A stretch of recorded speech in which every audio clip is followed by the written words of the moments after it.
On a beaucoup parlé ces dernières semaines de déneigement des routes. On va grimper à un autre niveau, maintenant celui des toits et des toitures. Oui, Claude, on le sait tous, là, on a été servi dans les dernières semaines en accumulation de neige. Ça a causé des problèmes de circulation, ça a fait le bonheur des amateurs de plein air. Mais maintenant, avec le redout du mois de mars, ça crée d'autres défis. Les accumulations de neige sur les toits ne posent pas nécessairement problème quand il fait très froid, mais ça peut changer avec les températures qui s'adoucissent ainsi que la pluie. On écoute à ce sujet Christian Legault, qui est directeur du service de sécurité incendie de Sainte-Thérèse. Le poids de la neige va changer, elle va devenir plus lourde.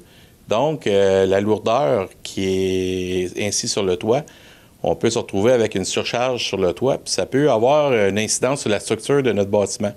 Une surcharge peut créer une déformation de la structure ou pire, un effondrement. Peut-être vous souviendrez-vous de l'année 2019, des vagues d'effondrement de toiture à la fin de cet hiver-là. Il y en avait eu notamment à Saint-Jérôme et à Saint-Lin. Oui, et même si ça ne va pas jusque-là, la surcharge de neige peut causer d'autres genres de problèmes. Oui, tout à fait. Si des unités de ventilation se trouvent sur le toit, ça peut créer des problèmes d'aération dans les bâtiments s'ils sont obstrués. Même chose pour les évents de plomberie qui permettent à l'air de bien circuler dans les tuyaux. S'ils sont aussi bouchés par la neige, ça peut créer des odeurs d'égout à l'intérieur. Dans d'autres cas, si de la glace s'est formée en dessous de la couche de neige, elle pourrait causer des infiltrations d'eau en fondant et dans le pire des cas, ça pourrait avoir de plus grands risques si ça entre en contact avec de l'électricité. Et est-ce qu'il y a une épaisseur de neige qu'on doit considérer comme étant critique? Non, ça dépend vraiment en fait de différents facteurs, de la forme du toit, de son âge et aussi à quel point il est exposé au vent. Dans tous les cas, M. Legault nous partage les signes à surveiller pour s'assurer que la surcharge de neige ne soit pas trop importante pour le toit.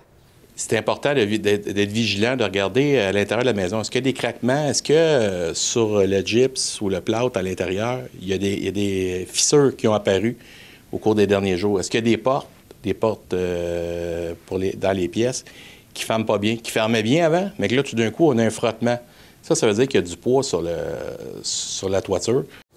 En cas de doute, M. Legault recommande d'appeler le 911. Les services d'urgence pourront évaluer s'il y a un risque et, auquel cas, faire évacuer le bâtiment. Bien sûr, la prévention et le déneigement restent les meilleures solutions. M. Legault encourage aussi les citoyens à garder les sorties, les balcons et les corniches bien déneigées. Oui, et il ne faut pas perdre de vue qu'on n'est pas à l'abri de nouvelles tempêtes de neige. Non, tout à fait. D'où mon prochain sujet, le déneigement des voitures, qui est obligatoire par la loi. Il y a deux types d'infractions du Code de la route qui peuvent être commises par rapport à ça. La première infraction, c'est le problème de l'igloo mobile, soit le fait de rouler sans déneiger tous les côtés de sa voiture et donc sans visibilité totale, ce qui peut être bien sûr très dangereux. Les amendes de 100 $ peuvent être remises. Et la deuxième infraction, c'est par rapport au risque qu'un morceau de neige ou de glace se détache du véhicule et ne vienne percuter le pare-brise d'une autre automobile. 60 $ d'amende peuvent être remis. On écoute à ce sujet Éric Huard, qui est agent de la Régie intermunicipale de police de Thérèse-de-Blainville.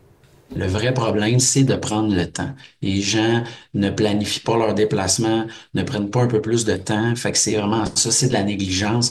Puis c'est ça qu'on essaie de combattre parce que ça peut être à risque. Surtout les gens là, qui vont me dire que leur véhicule, exemple, est trop haut. Et vous êtes responsable de votre véhicule, trouvez les moyens nécessaires. Et c'est aussi vrai pour les camions commerciaux. Il est de la responsabilité des entreprises de déneiger le dessus des chargements. M. Huard invite aussi la population à appeler si elle voit un camion qui est mal déneigé et qui met à risque les autres utilisateurs de la route.